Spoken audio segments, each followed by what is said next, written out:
Welcome back to High, Wide, and Handsome, a racing podcast right here on the Arson Brothers Network. I may be Matt Klein, joined by the full crew again this week. Mr. Shawn Allen, Mr. Jeff Griffith, Mr. Michael Sizemore. How are we doing, gentlemen? Let's start with you, Shawn. Well, I may be doing pretty good today, boys. I don't know. I'm just going to say that Chase Elliott beat your least favorite driver yesterday. I may or may not have stole that from Jeff Griffith. But anyway, otherwise, in all seriousness, really, really great weekend around here. Got my son out for a little outing on Saturday. Our university had an event that included a sensory-friendly version, which is right up his alley. So we got out and did that, and got out and did a few other things, and watched a lot of racing, man. So good times. Very nice. Yeah, that sounds like a good time. And I think since you stole that from Jeff, I think Jeff stole your shirt. You guys twinning here tonight. And Jeff, how are you? I'm good, man. I'm loopy. You guys might get some fun stuff out of me tonight. Been up since 4 a.m. working, had inventory at the store. And you said welcome from the crew. I think what you meant was welcome from the Napa Chase Elliott pit crew here. Me and Shawn did end up wearing the same shirt. I did this in honor of you, Shawn. But also, it's been a good weekend. Macy, my daughter, actually continuing the tradition also of bragging on her youngins here and fun stuff they did. She competed in the Skills USA Challenge this weekend. Took home a silver medal, so got that podium. And good weekend. And like I said, lots of racing. And Size, I think you can also add to the bragging on you. Yeah, Size, how about yourself? Yeah, well, apparently I did not get the memo that it was Bow Tie Fanboy Day today on the podcast. Win one race in the season, and dang, everybody dresses up like it's Halloween. Hey, there are a lot of people that ain't won one race this season, so I want to hear it.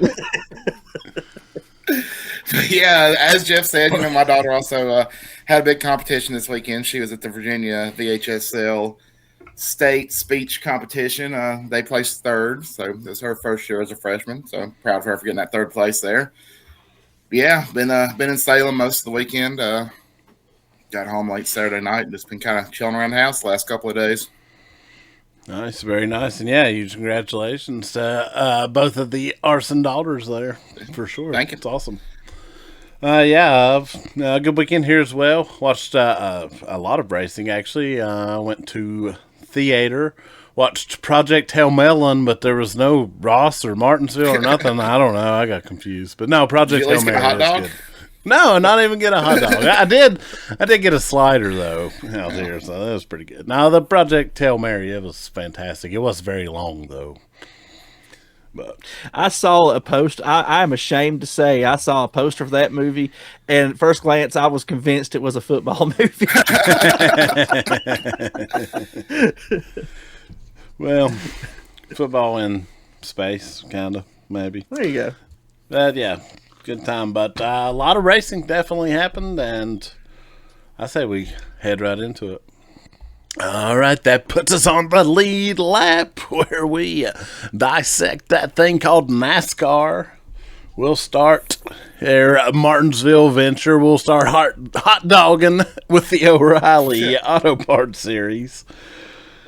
We saw a little Gator. It is a third win of the year. Talk about domination. We've talked about Reddick a lot, but we got another situation forming down in that series. Allgaier just killing it. Yeah, going into Rockingham, a track that I think we all expect him to do well at. He could be another 3 in a row this season here coming up. Absolutely. Corey Day, career best finish of second. He's from that moment in Coda on, this kid is like a whole different driver. He's always been quick, but now we're seeing the finishes stack up. It's pretty interesting. Yeah. And Sammy Smith round out the podium for a junior motorsport sweep of the podium as well. But we got to talk about Pull him if you got him. And the massive, missed shift by Lee Pulliam. Got his big debut. Well-known late model driver, man, absolutely was fast. Led a ton of laps. Late race restart on the outside, misses shift, which, I mean, it happens to anybody. We saw it happen to Denny the next day in the Cup Series, so, I mean, no slight at him whatsoever, but, man, it stacked him up. It reminded me of that night we were there from, 2 years ago, and they stacked up in the front stretch. It was wild. I think 19 cars total involved in that one.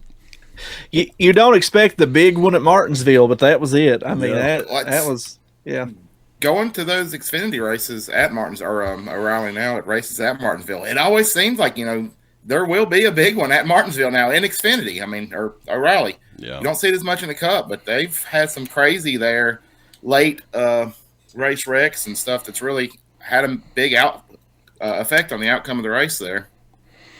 All the O'Reilly, since they've come back here in the last handful of years and returned that series to Martinsville, have been pretty wild or controversial with we saw crazy finishes a lot of times in that fall race. I mean, I think it's been awesome. I'm not knocking it, don't get me wrong, but I say keep going it. But yeah, man, the O'Reilly at Martinsville it's I think what we won the Cup, although that race, Saturday's race, got a little caution heavy. By the end it was like, okay, here we go again, but still it was pretty entertaining. Yeah, but that's why last year when we were there, I remember we were going to drive back to Hillsville where our hotel room was, and it was just towards the end of the race, there was just so many cautions. We're like, all right, come on. We actually kind of want the race to get over with at some point. Well, this one had a way better outcome than that one did in my book. But man, I had to feel so bad for Lee, man. And even though solid finish for him. I mean, nothing to be ashamed of in any way. But dude, he had a chance. He really did. But I absolutely love to see that emotion from him after the race, because that's a guy that's worked and did everything he can to get there and got that chance. And man, in my opinion, he made the most of it. Really, I mean, he did everything he possibly could. It was really cool to see Dale Jr. come over and hug him after and stuff. Man, I like to see him get another shot down there or somewhere soon.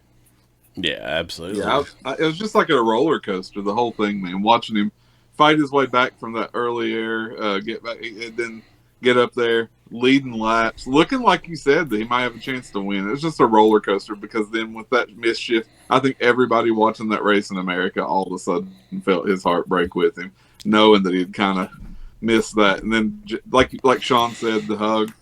But I think he has a shot at getting more chances, man. Especially, I mean, you heard him. They kept plugging. The shirts sold out at the trailer this weekend. I think he was the big focus of the race, and I was pulling for him. But I mean, of course, I'm happy for my man Allgaier to win, of course. But there was a little part of me that was actually really hoping Pulliam would get that. Yeah, it would have been cool to see in such a feel-good story, which it was anyway, but with the win. But, yeah, not a knock on Allgaier. But, yeah, I mean, you throw him back in the car at Martinsville, clearly he's going to have speed, and I would imagine that any short track within the air region, which is his home base kind of as well, you're going to have a guy you can look at there, if nothing else, trucks and Xfinity for that matter, or O'Reilly. Yeah.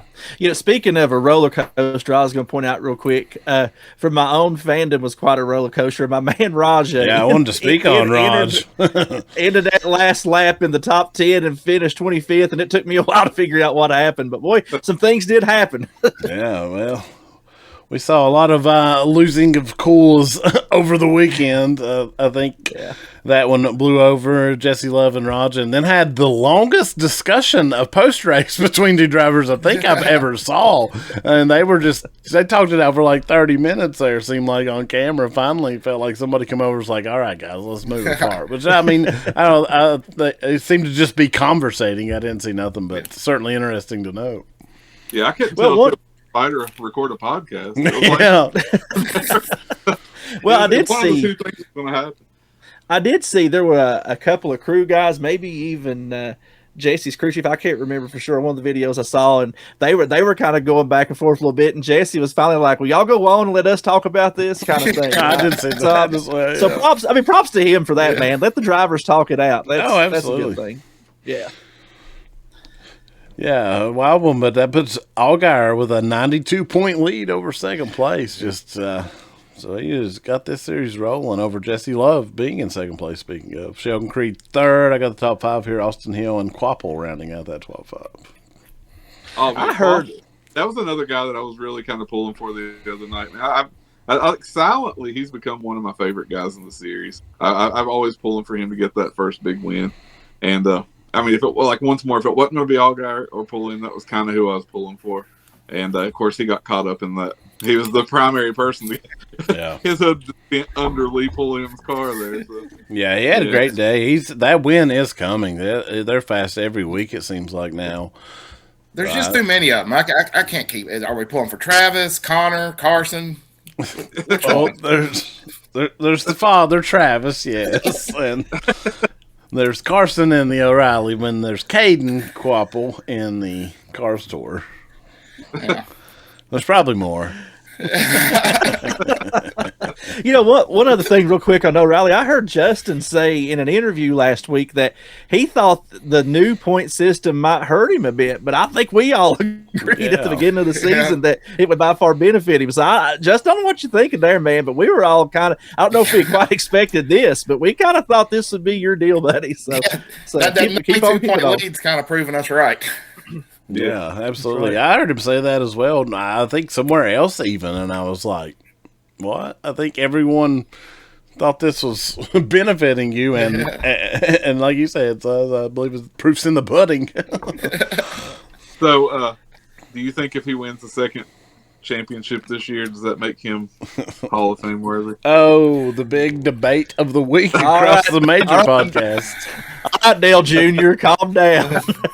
I think yes. I think arguably at the moment I'd give him a shot. I am not a fan of the Cup Series only and all that discussion that was going around. No, absolutely.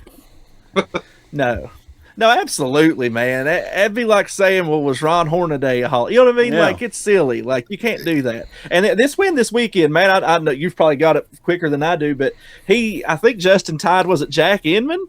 Was that right? I think so, yeah. With like the win. 6th or 7th all the time. I don't have it, but yeah, it was something to that. And everybody above them in those were also Cup regulars. So that's a big deal, in my opinion. Yeah, absolutely. But other than one guy who is a also renowned broadcaster, car owner, Daytona 500 Cup winner, are there a lot of guys in there with only 2 championships in the Busch or O'Reilly Xfinity Nationwide Series? I mean, I know LaJoie's not in. He's got 2, right? He's nominated now, though. Yeah, I thought he was nominated, but I mean, once you get nominated, if you're nominated, you're eventually going in. Yeah. If LaJoie doesn't go in, I don't see how you can put Allgaier in. Well, I don't disagree with that. I think LaJoie probably has to be the first as far as at that level. And I think Allgaier even, I don't think, if Allgaier retires tomorrow, I don't think he's anywhere near first ballot or even possibly several years. But, I mean, eventually we're going to have to look at some other dudes over time, too, with some impressive stats. And I saw the debate that I thought was interesting. They said on that show, someone said, well, does Ricky Stenhouse Jr. have an argument who has 2 O'Reilly Series championships and a Daytona 500? I'd argue he does. And add one more, and very likely could, pulls off one more Daytona 500 win. I don't see how you could not have that discussion. Yeah, it seems odd, but you start looking at some numbers, and it's like, well. And, I think that's not putting them over guys. There are guys, obviously, that should be ahead of that, but I don't think, especially over time, we should just discredit guys from other series, even lower than that. Truck Series, ARCA, it's all NASCAR's banner. If you're exemplary, then you've earned your spot or earned your consideration. I agree completely. For anybody to look at the series and only give recognition to the Cup, because I mean, as a racing fan, I can tell you, somebody that's really gotten back into it in the last few years, I think it's all equally important. I mean, sure, the Cup is the top level that you want to get to, but I find all of it just as important, man. And there could be a guy that he could be a career truck driver. And, I mean, if he kicks butt in truck all year long, all career long, he should be in my opinion. Yeah, absolutely. Are you trying to make a case for Corey Haim already? Is that what I'm trying to say is, I think Corey Haim's the first ballot. Oh boy. Yes, that's what I was trying to get at, Shawn. Man, but though, I mean, I'm a big fan of the Hall of Fame, right? But actually, I could go visit the physical Hall of Fame again sometime. But when you get into those debates, people get so wild. Like, I think, in my opinion, I think there's people that the 5-year rule is even kind of crazy with. I mean, I saw arguments about like, well, they should take Jimmy Johnson out because he was racing for legacy and crap like that. And I'm like, man, that guy should have been put in while he was still racing. I mean, because I mean, there's people that you just know. You know what I'm saying? And that I think that's silly. But I agree with you guys. I mean, I think in general, man, you can't limit it to just Cup. There's too many really talented racers out there that's done really remarkable things. Yeah, and even all just to put for us to get Matt Crafton in. Huge Crafton fans here. We're all pushing to get Crafton in the Hall of Fame now. You make an unfortunate point there, however. So, and even for me, not just drivers, crew chiefs, even. Tons of things, which we see some of that, but I don't think there's any limitations necessarily. Yeah, I saw that Harry Hyde just got moved into the Pioneer division instead of the Modern division, which crazy that guy didn't go in while he was in the Modern era. Yeah. All right, let's move on to the Cup race from Martinsville, where clearly, as you can tell by the dress code around here, we saw Chase Elliott pull off a victory.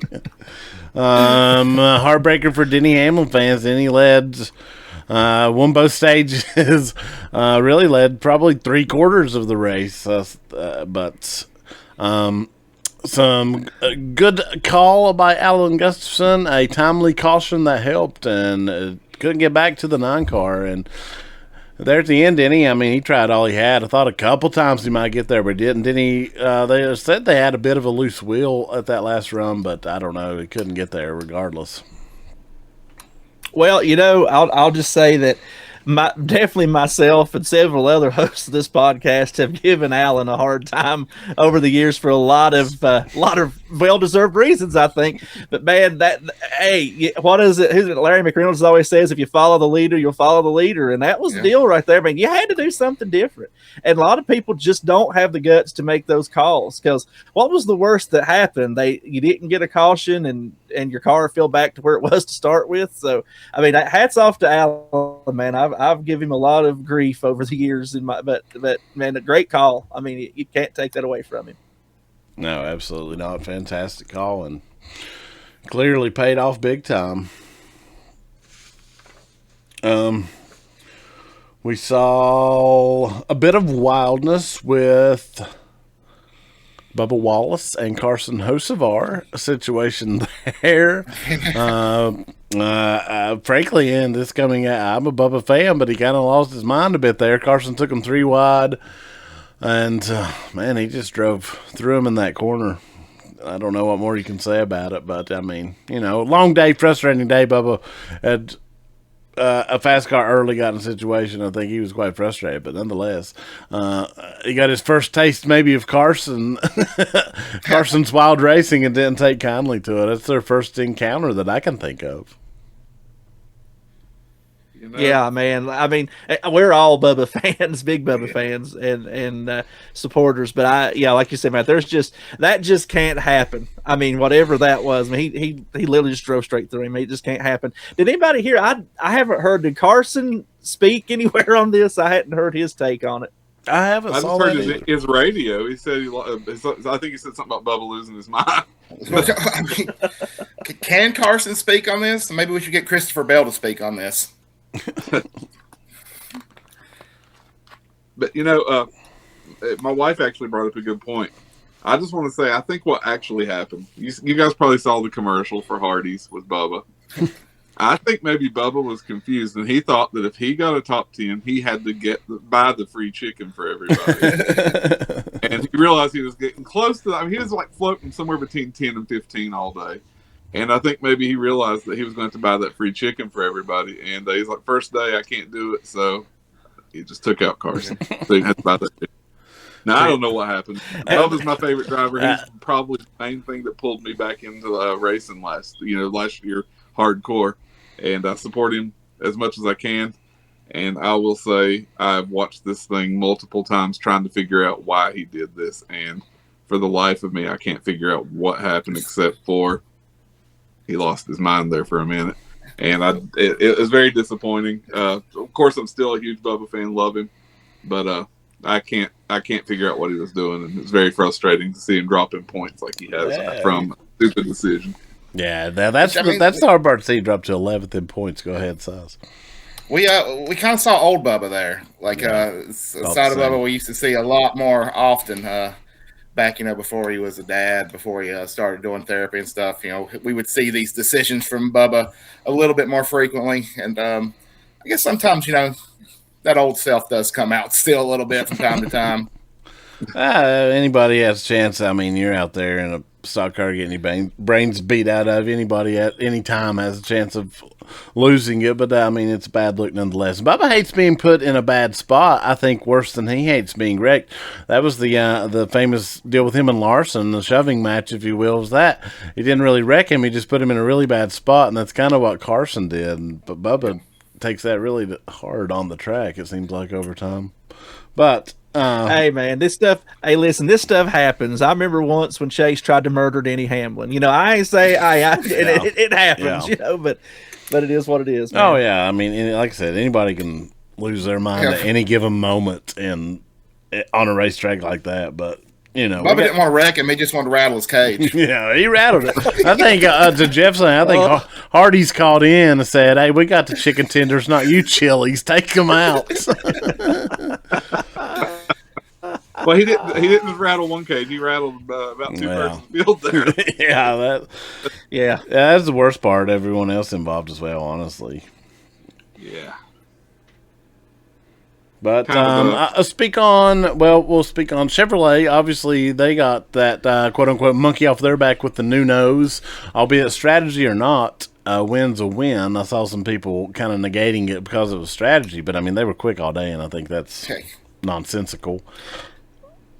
Yeah, absolutely. And I was going to throw out real quick, Matt, while you're talking about Chevrolet, I was looking at just some stats because, I love looking at this stuff. And this was a big win for Chase, too. He moved up to 22 wins, which ties Terry Labonte. And that feels odd to say to me, right? Because we're all big Terry Labonte fans, too. And so that's a big win, man. I mean, it shouldn't go unnoticed, too, I think. Oh, absolutely. Yeah, that's huge. Did you guys notice that? I thought he seemed like he was like something that I hear often people complain about with Chase is just the lack of emotion sometimes, or maybe the lack of care. I thought he seemed much more emotional, much more excited after that win last night. It was like, man, if you show a little bit more of that, you would prove those people wrong on that side of things. Yeah, absolutely. Yeah. I thought so as well. He was one of the most enthusiasm and excitement I think we've saw even after wins for him, and we've saw other spells, of course, but just speak on that. And everyone there, Gustafson, he was pumped up as well. This is a huge win, like Shawn said. It is, man. I don't know if you noticed, he got the Road Warrior pop coming up out of the car, too. That's another thing about Chase is people argue, well, is he really the most popular driver and that sort of thing? In Martinsville yesterday he was, because that was loud. That was as loud as I've heard a crowd in a long time. Yeah, me too. I don't know. It was huge, and noticed so much more of the crowd than you'll see a lot of times stayed back for all through the victory lane stuff, getting pictures, videos. Just, popping hard for Chase. Definitely a popular win, I feel like. Yeah. And jumped him up. I mean, we talked about Bubba's downfall, but it jumped Chaser up. He's right there in the points game now as well. I mean, obviously Reddick still, usually Reddick didn't have a great day, but still with a huge lead. That's not to knock any of that, but certainly Chase's stock rose big time with that win. And I saw this is the first race, I guess, under this format, so this season, that the second place driver, Denny, scored the most points on the day, won both stages and had the quickest lap, that bonus points, and then second, and ended up with, I think, one more point than Chase, which you know, it is the system. I don't think anything wrong there. Just I thought it was interesting to note. Absolutely. Well, Yeah, I mean, it is. it is good to see that a guy like Denny, who, you know, hate that it's Denny that we're having to say this about, dominated the majority of the race early on. I mean, it's good to see that pays off for something in the point system. That you can run that well and you're not really super penalized just because you make a bad pitch strategy and lose the race there, or somebody makes a better pitch strategy and wins the race. Yeah. I'll tell you, I saw one of the I love looking at all the pictures and stuff after the races. That's just something out of the still shots. And man, some photographer understood the assignment because there was a classic photo. I don't know if you all seen it, of Denny's car sitting on pit road and then Chase's car doing the burnout down behind him. And I was like, man, that is a wow. I mean, I just thought it was a really cool shot, like the story of two polar ends of emotion. You know what I mean? I thought that was really cool. Yeah. Very nice. And that was our first true short track race on the new package with the upped horsepower.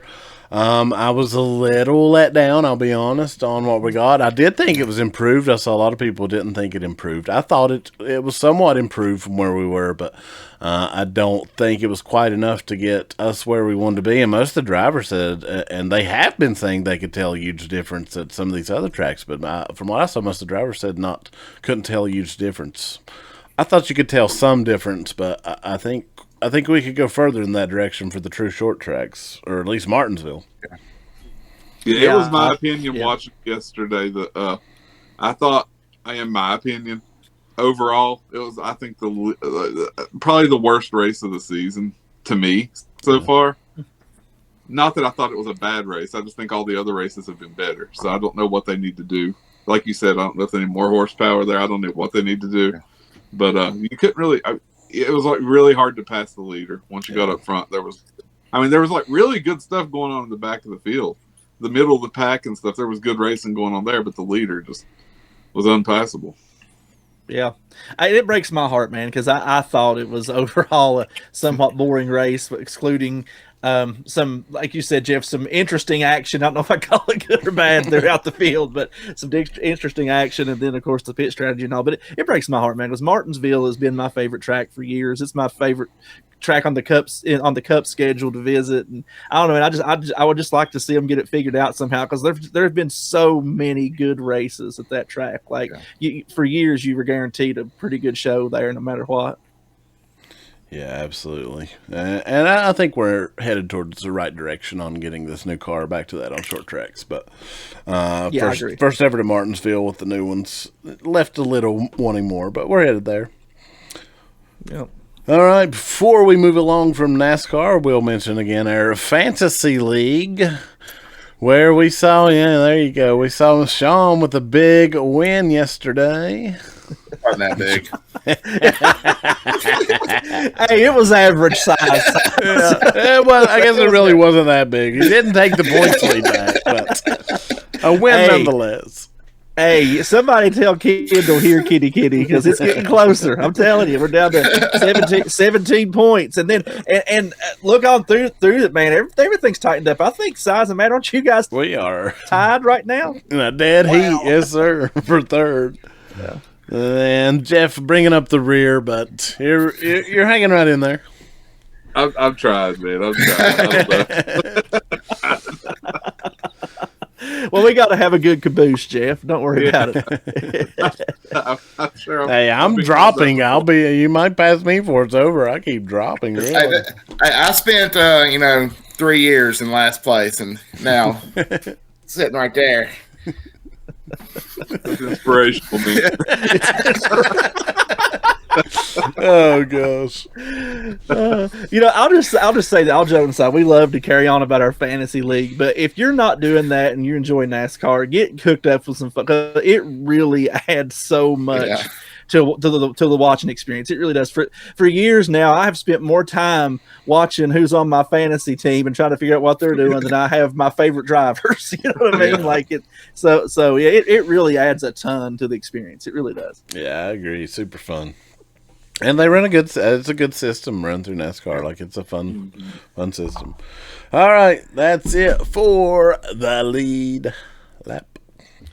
And now we'll go beyond the banking, where we discuss other major motorsports forums. And this week we're going to start at the Barber Motorsports Park with IndyCar, where we saw same old story, same old song and dance on the road course action. Alex Palou with a monstrous victory. Feel-good story of the weekend. Graham Rahal held on for his first podium in, I think, 3 years or something like that. And really his first celebrated podium, I think, since 2019 I saw. That's kind of everyone's favorite feel-good there. But he battled hard for that. And Lundgaard was coming on hot, got him for second. He was running second and then held off Malukas for third. But I think had Lundgaard, he had some problems in the pits. I don't know that he might have won this race in top low had they not had the pit. Did you guys get to check out any of this IndyCar race? Dude, I think Lundgaard would have won that race. I think, or at least he would have been very close to winning it if it hadn't have been for what happened in the pits. Yeah, I saw it. But yeah, I mean, overall, it was fun. I mean, I kind of knew Alex Palou was going to win the whole race. Yeah, which was, I mean, that happens from time to time. But with Alex Palou, it happens most of the time. But still fun race, man. I love IndyCar. Yeah, Rahal getting that podium was pretty dope. And yeah, like I said, Lundgaard putting up a good fight. So yeah, good stuff. Literally the only highlight I saw was Alex Palou getting up out of the car, and I was like, well, there you go. No surprise. Yeah, but not bad. Certainly, when Palou got out, he was gone, and they had some tire issues, putting on some, wrong tires compound at one point. It didn't slow them down, though, but it would have been interesting had Lundgaard and crew not had that problem, because even that last run when he run Rahal down, like, he was absolutely flying. Graham didn't stand a chance to hold him off. Impressively held Malukas off. But so it would have been cool to see how that would have played out differently, but it did not. And Palou capitalized on another good day. Now, I like this Barber Motorsports Park. Not to cut you off there. Go right ahead. Oh, no, I was just going to say, I mean, I think we've just said about, like, you know, sometimes it's easy to get upset about this stuff, but like we said, I mean, it's awesome watching a guy like Palou that's having a run that's, I mean, going to be looked at as legendary, and we're getting to witness it. So, I mean, sometimes it's easy to get a little upset about dominance, but it's kind of cool too, man. So, I like Palou. Yeah, well, you're watching history in the making. You know, it is, when you look at it like that and through those eyes or lens and try to, it's a little more interesting. But I can get getting frustrated with the racing in those situations as well, certainly. And that'll transition us nicely. Speaking of frustrating racing, we'll move into F1, where I think the controversy of all the season is back louder than ever. Although, not to take away, we saw Kimi Antonelli back-to-back, 19-year-old, back-to-back wins, took over the points lead. Just incredible things. This young man is going to be a superstar, no matter how you slice the rules, I believe. We saw some really awesome battling between Lewis Hamilton and Leclerc, the Ferrari teammates. That was my highlight, I think, of the race. But overall, I think everyone very frustrated with that car package this weekend. We saw a lot of vocal outtakes, and then we saw Max Verstappen even threatening that he's going to leave F1. He said he was going to quit, and he had an incident with a reporter. I don't know really a ton about. I think him and this reporter had incidents before, but he wouldn't continue doing his press conference until said reporter left. I'm not going to speak a ton on that because I don't know a ton on that, but I did think it interesting, Max saying he's so frustrated he's thinking about leaving F1, and I said, Justin Marks, where's that Project 91 car at? Well, what that confirms to me is next week Kyle Larson and Bob Pockris will fight. Well, I saw Kyle Larson getting upset with a reporter yesterday. Yeah. Somebody put a microphone in his face.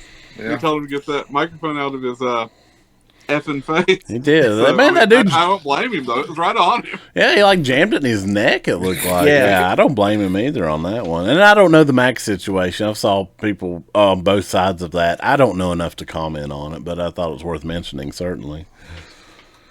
Yeah, for sure. I saw that too. I was like, man, Max Verstappen's having his Chapel Run moment. Getting the controversy. I don't know. Like you said, maybe we'll see him move over to NASCAR if F1. If he's done with F1, maybe we can see him racing Cup car. That'd be kind of cool. Oh, that's been one of the.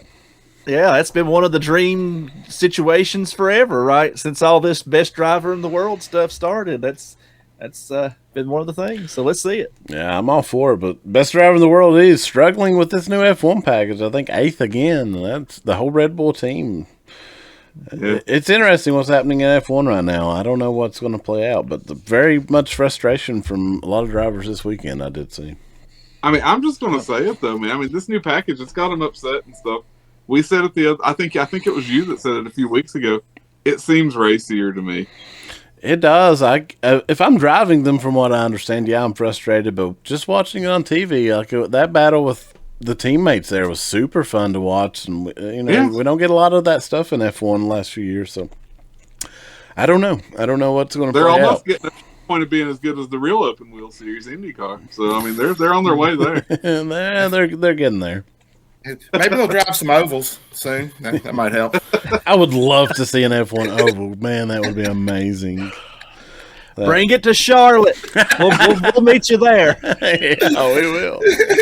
We definitely will. But none of that to take away from Kimi Antonelli, 19 years old. That's really insane, especially at that F1 level. And we know, I mean, that European, it's so cutthroat. It's really impressive. One more bit from Beyond the Banking. Turned over to Shawn for this one with some interesting racing stuff. Well, I love when wrestling and racing cross paths. It's one of my favorite things. Even when it's NXT on the CW and all that mess, I love when that happens. And I don't know if you all saw this or not, but the legendary Stone Cold Steve Austin, who has been dabbling in racing for a little bit now, won his division of the Prospector 250 this weekend, which is a off-road UTV side-by-side type race out in Nevada. It is one of those endurance kind of races, which is a 5 or 6 hour deal.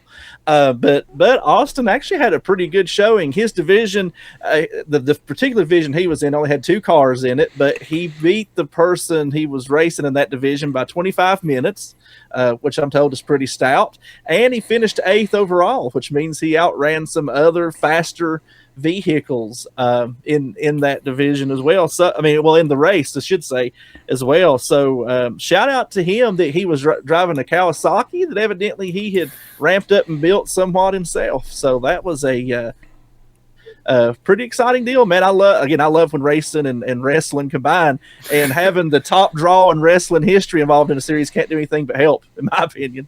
Yeah, no, that's awesome. Absolutely. I saw some of that, and I got to bring some back today. I didn't realize he'd been racing in this series for, I guess, a few years now, actually. Pretty cool.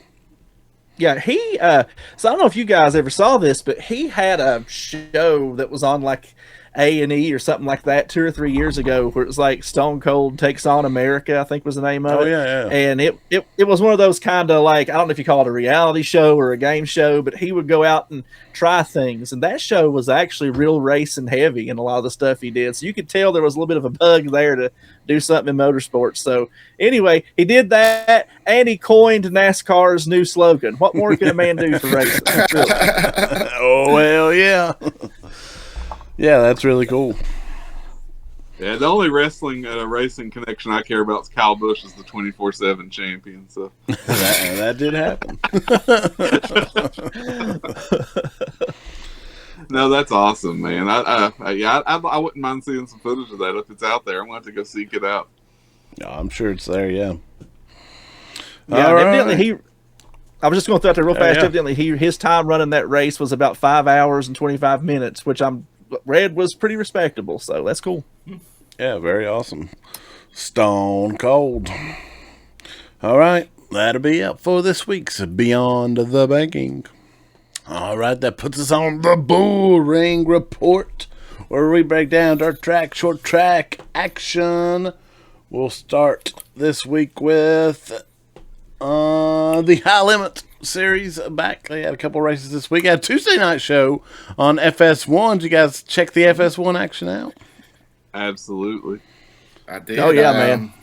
Had completely forgotten about it. Then I watched last week's High, Wide, and Handsome podcast, and we were talking about it. And it was about 5 minutes before it started at 9 o'clock on FS1. I was like, oh, crap. Well, thank you, High, Wide, and Handsome, for reminding me to watch this. That's right. That's right. Aaron Retzel with another big win on that Tuesday night show, his second of the season. Saw Tim's ripping outside late. Thought that was kind of cool. Tyler Courtney Sunshine, a good run. Speaking of wrestling, we got to see one car looking like the Young Bucks out there just doing a bunch of flips. And the High Limit Series has been brutal this year on some flips. I mean, always in sprint cars, but there have been some brutal ones to start this year. Yeah, no, that's a lot of fun, man. So much fun to have that on national TV on a Tuesday night, right? Yeah. I would love for that to be a every week thing. I mean, I get it's probably not going to be, but I'd love to see that, man. I would Having watch it access every to that. time, man. Oh, me too. Yeah, absolutely. I was already excited that they were announcing that April show coming up. They had another one on there, so already excited. Yeah, I wish they could get a full year deal on there, which they run so many races. I guess would be hard to kind of. And speaking of, they moved along Friday to Amarillo, Texas, Route 66 Motor Speedway, where Tanner Thorson got his second win of the year. So a couple of two-time winners adding to that high limit casts this week. But another good race there. Both good races. I watched both of them on Flow, but good stuff. We'll move in to, we saw the Lucas Oil late models. Some racing this weekend as well. Friday night they were at Brownstown Speedway in Indiana. We saw Devin Moran bring home another victory. He's on fire. That's his third win in a row at that track, this particular race even, but he's on fire. This year had a great battle with Brandon Shepard to pull off that win. And then Sunday at Atomic Speedway, we saw Brandon Shepard lead most of the race, really. RTJ pulled off a big win. Ricky Thornton Jr. with the win on Sunday night, yeah. Did you guys get to see any of that or any highlights of Lucas Oil this week? Man, I didn't get to watch any of the Lucas Oil stuff, but cool to see Devin Moran pick up another win over the weekend. So always cool with that. Yeah, I like that Moran boys, Ohio boys, historic racing family. It's the year of three-peats, evidently. Yeah. We may see another one this weekend, so there's another one for you. It really is. We'll move along. Also at Martinsville this weekend was the Whelen Modified Tour, where we saw Stephen Kopcik with a big milestone victory for him. Some good racing through the field. Ryan Newman was in that race as well. Silky Smooth Ron Silk made an effort at it, who won the King of the Modifieds in South Boston. We talked about it here on the show, but couldn't be done. Also, we'll move before we go, the Cars Tour. Cars Tour East and West, if you will. Cars Tour West at the Bullring in Las Vegas, where we saw Keelan Harvick get the big win, $7,500. Battled out his 14-year-old teammates. The 13 and 14-year-olds battling for the win out in Las Vegas. Cars Tour, it's insane. It really is. But God, it's so awesome though. That's the future, guys, right there. Yeah. Love it. And you can, and it's a way you can actually get to check some of it out. I mean, can you imagine years ago we'd hear about these drivers coming up that you've really never seen, but now you got kids at that age you can watch right now. It's great. Yeah, it really is amazing time to be that. I remember like races that would be equivalent to this, like getting glimpses of in old Circle Track magazines. Occasional NASCAR press guy would have results of like regional stuff, and just looking up and seeing these names and watching them come through. And now you just have such access to everything. Really, it's amazing. But the main Cars Tour race at Wake County Speedway down in Raleigh was nuts. This race, I mean, the gloves come off, especially between Minnie Tyrell and Doug Barnes Jr. Very similar situation to the Bubba and Carson incident, I thought. More to it, but the final incident, man, Minnie put Minnie put the Jesus loves you hood of that car basically into the driver's window of Doug Barnes' car. Those two had beaten bang for several laps, like hard. And then, man, Minnie had enough. He drove through Doug Barnes. It was wild to watch. If I'm either of them, I was mad in that situation. Like, I'm not even putting fault on anyone. Minnie certainly got the last blow, but they had exchanged some haymakers for several laps. But it was a caution fest, and it led to some guys running out of gas late in the race. We saw them. At one point, we saw Connor Jones run out of gas, come in pit. It ended in the back. There were so many cautions. He made his way back to the front and won the race. It was a wild one. The combination of Minnie Hood with that it cracked me up when I saw it. I don't know why I found it so funny, but I cracked up. Me too, man.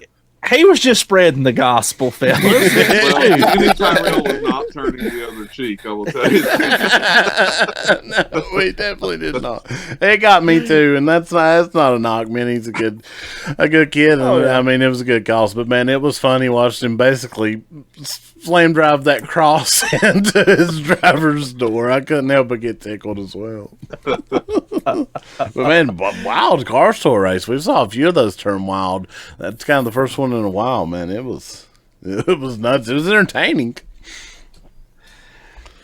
Last bit for the Bullring. I want to touch on the ARCA East Series.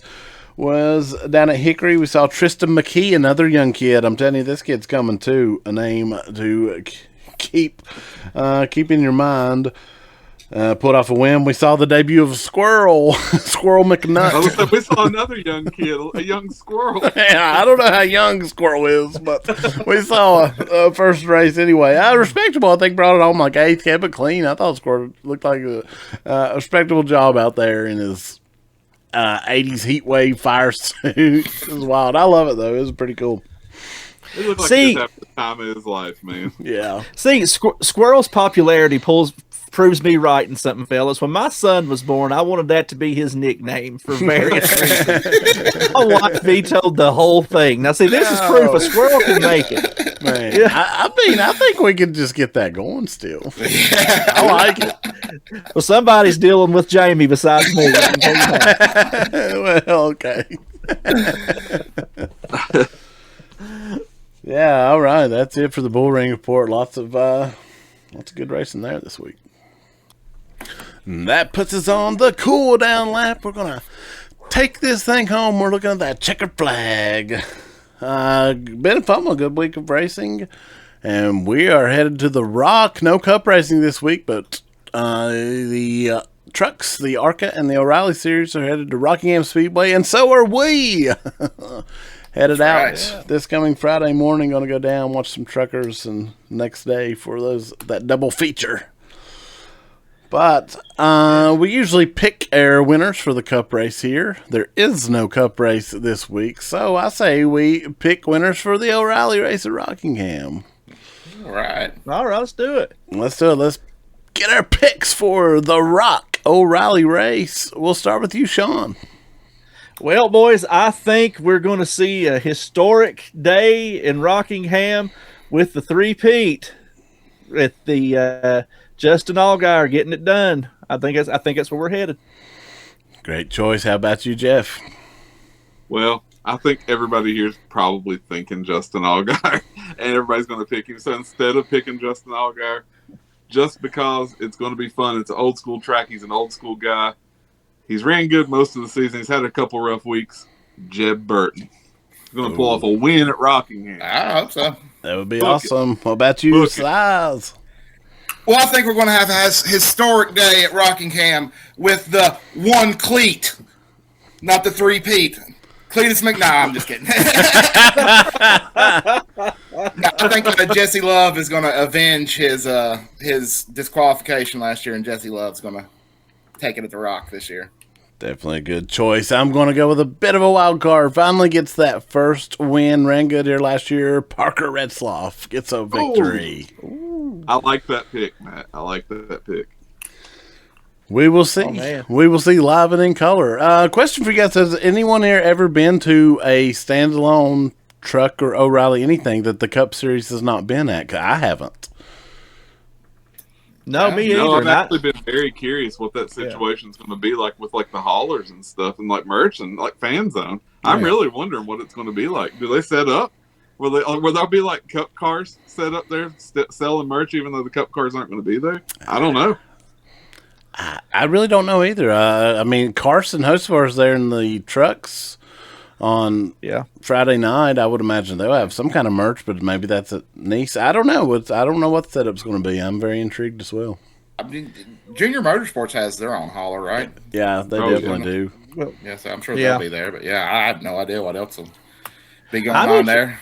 I'm wondering what like the tent situation will be. You know, usually when you're down there in the motherland, the tents are wild. So I can't imagine Rockingham will be any different. But yeah, I'm interested too, just to see what it's like, what the crowd's like, the whole 9 yards, man. It's a unique experience.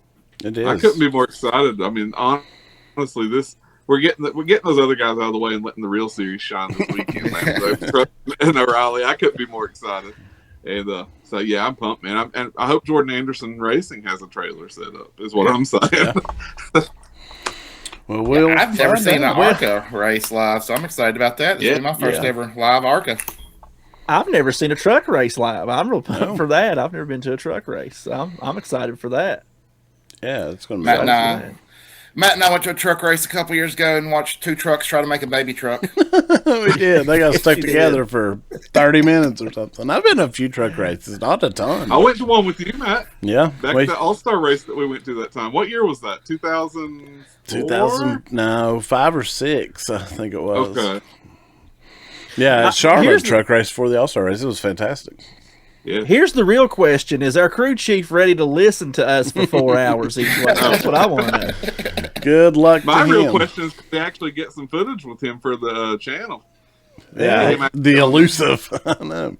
Yeah, but speaking of footage for the channel, keep a watch on our socials this week. The Wide and Handsome social going to this weekend, especially going to try. I don't know what service situation is going to be like there. I guess will be the first thing to note, but try to drop some live stuff as we go, and we're certainly going to be filming a vlog type video and some other stuff along the way, so keep watching. See, listen, we're going to Rockingham, a track laden in history. I think we should release everything on VHS from this one.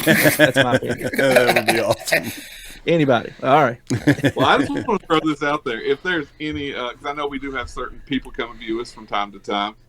If you're out there and you're a team and you have a driver that you wouldn't mind letting one of us talk to, get in touch with us. We're going to be there all weekend. We'll talk to any drivers. We just, it'd be kind of cool to get some footage for the channel and just get a chance to talk to some of you guys. If there's any drivers out there, just let us know. Yeah, that'd be amazing. Hey, I'll talk to you merch people. I'll talk to anybody. Yeah, absolutely. Brother, you could just be walking by at Speedway right at that moment. You want to talk to us? We'll put you on here. That's exactly right. You may have never seen a race. We don't care. No, we want your thoughts. That's right. All right, guys. Anything else before we move on and head towards the Brock? Oh man, just can't wait to get there. Let's go now. What are y'all doing right now? Let's go. All right, let's go. Y'all come pick me up. Well, it sounds like we're leaving. Let's do it. All right. We're going to load it up. All right, guys. That's it for this week's How Wide and Handsome. Subscribe here to the Arson Brothers Network. Got some other shows. Got that flea market trip from last week dropping later this week. The full video of that. You can see me get in trouble for buying out a whole store's worth of NASCAR stuff. Check us out on the socials, How Wide and Handsome, and Arson Brothers Entertainment. We'll be back next week. Good night and good luck.